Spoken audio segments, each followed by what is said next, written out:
நான் 7 நாளா எதையுமே சாப்பிடல. ஏன் தெரியுமா? ஒரு சிறிய வீட்டின் வாசல்ல நான் காத்திருந்தேன். என் உலகமே ஓனர் தான். ஒரு நாள் ஓனர் வெளியே சென்றார். ஆனால் திரும்பி வரவே இல்ல. ஒரு நாள் கேட் அருகே உட்கார்ந்து காத்திருந்தேன். 3ஆம் நாள் சாப்பிடாமல் இருந்தேன். மழை பெய்த இரவு. நானும் அங்கேயே. என் ஓனர் திரும்பி வருவாரா? 7ஆம் நாள் ஒரு கார் வந்தது. எங்க ஓனர் கையில் கட்டு போட்டிருந்தாரு. நான் வேகமா ஓடி அவரை அணைத்துக் கொண்டேன். ஓனர் என்னை தூக்கிக் கொண்டு வீட்டுக்குள் போனார். அவர் மெதுவாக சொன்னாரு, "நான் திரும்பி வரமாட்டேன்னு நினைச்சியா?" அப்படின்னு கேட்டாரு. நான் அவர் மார்பில் முகத்தை புதைத்துக் கொண்டேன்.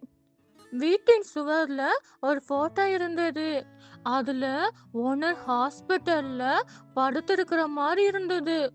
அதுல ஒண்ணு எழுதியிருந்தது, லைஃப் இஸ் ஃப்ராஜில், லவ் இஸ் ஃபாரெவர்னு. இப்போ மாலை நேரத்தில் ஒரு கேட் அருகே, இந்த முறை நான் தனியாக இல்லை. ஓனர் அருகில் உட்கார்ந்து இருந்தாரு. அவர் கையை மெதுவாக தடவினேன்.